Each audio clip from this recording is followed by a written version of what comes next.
Hey, what's up everyone? Welcome back to another video. In this video, I want to go over a little mistake that I made over the weekend by updating my backup ISP, which is the router I'm using is a Zyxel, and this is it right here. It's a USG 20 wireless with a VPN. So this little guy right here, if you can see it, and right now I'm going to, not right now on video, but I want to go ahead and restore this. So let me show you an article that I came across and we can go over what's happening. So if you guys are new to the channel, please like, subscribe, and share. And if you guys are into penetration testing, ethical hacking, and want to learn more about HackTheBox and all that fun stuff, please feel free to join my Discord server in the links below and join the team. And it doesn't matter if you're an elite hacker or if you just started from Pasquale's Pizzeria last night. It's all levels and it's just to have fun. So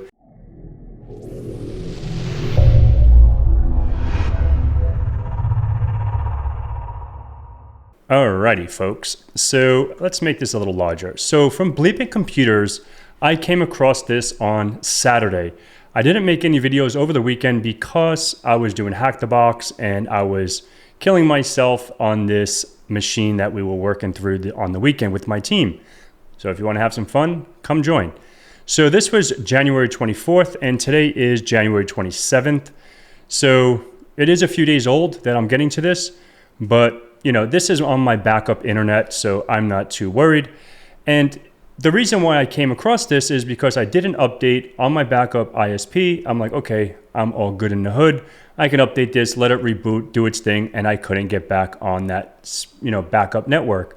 And I have a few devices that I have on that network for testing. And if I'm doing some pen testing or whatever, or if I want to mask my IP address, I'll just use that phony baloney internet provider.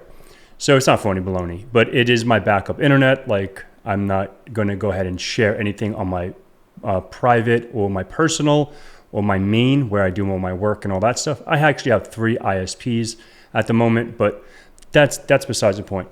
So this one, this backup ISP I'm using is Spectrum, but like I said, this is Zyxel, however you say this word. I don't even know how to say it, but let's see what this is saying, right? So if you're using any of these wireless devices or firewalls, etc., it is a warning bad security update. Signature update is causing critical errors for the USG Flex or the APT series firewalls, including putting the device into boot loop mode or whatever. And I'm going to tell you, this one did the same thing. So I'm not sure what it's all about, but what I ended up having to do, I did it, and I will go ahead and show you guys shortly, but not live, but I want to show you how you can go ahead and do that.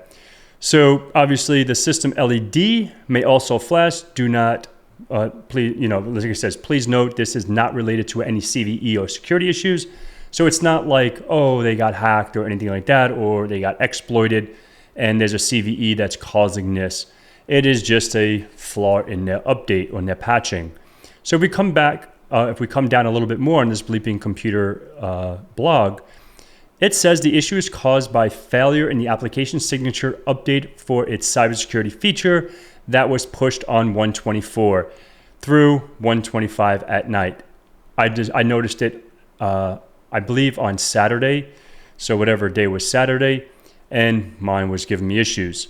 So devices that receive faulty update or experience a wide range of issues, including device error, wrong CLI command, device timeout or device logout, unable to log in to the GUI, CPU use is high, in monitor log, and then you can look at the message, this daemon is busy appeared, unable to enter any commands on the console, and then core dump messages appear on the console. So pretty much that's what's going on, right?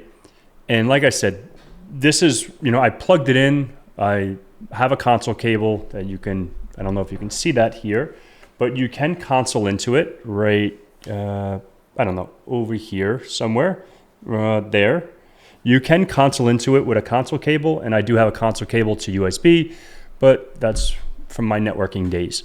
All right, so I did see an error, and what it's saying now, admins will now need to conduct a series of steps to restore the firewall. Thank God I do update this firewall. There's nothing really crazy. There's a few NAT rules and port forwarding and open ports just for some NAS I have on that network, like a spare NAS that I can access from the outside. It's just a little, I think it's a Western Digital and whatnot. But it includes backing up the configuration, downloading and applying a special firmware, then connecting via the web GUI to restore a backed up configuration file. So obviously, if you have a backup on your firewall or in your router, whatever you want to call it, go ahead and restore it to the latest backup. But if not, then you might have to download from their website and do a whole new config. So you can see here, go ahead and look at the steps. We'll look at that shortly. And then it's highly recommended that admins review them before attempting to restore or recover devices. All right, so for customers who have further questions, you can contact them on support, blah, blah, blah. And Bleeping Computer has contacted with questions on the incident and no reply. Okay, so if we click over here, you can see in here is the issue directly from their site. All right, and you can go ahead and go on there and do the recovering steps. And you can see here, blah, blah, blah, go through the steps if you're using this firewall. If you're not, thank you for watching the video, and we just learned something new today. But that's pretty much it. It'll walk you through the backup configuration and doing these kind of commands. Like I said, I'm not an Zyxel expert. I just have that little firewall on my spare network. It was on my T-Mobile network in my old house, and I just had it laying around. So I like to have my own router that I'm managing, and I'm not going to go buy a whole unified system that I'm using on my main system for a backup internet. I just need a firewall that I can do some basic networking stuff. Okay, so you can see here, you can walk through these steps and so on and so forth to recover. It's pretty self-explanatory. And go ahead and you can plug this into your laptop and do that.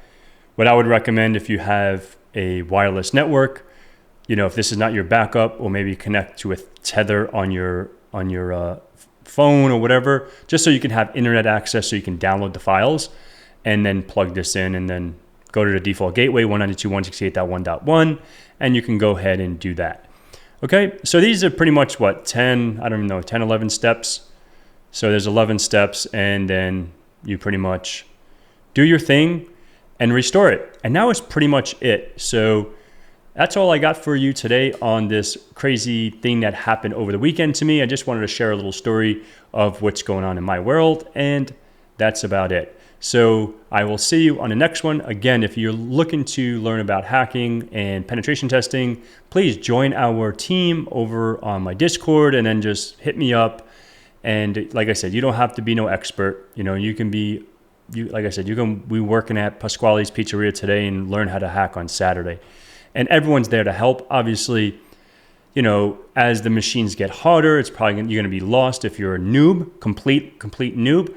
But, we're there to hold your hand as best as possible. But if you're a complete noob, there's so many other things you can do. You can take my course. You can learn about some penetration testing as a junior, and then do HackTheBox, try HackMe's, and all that fun stuff.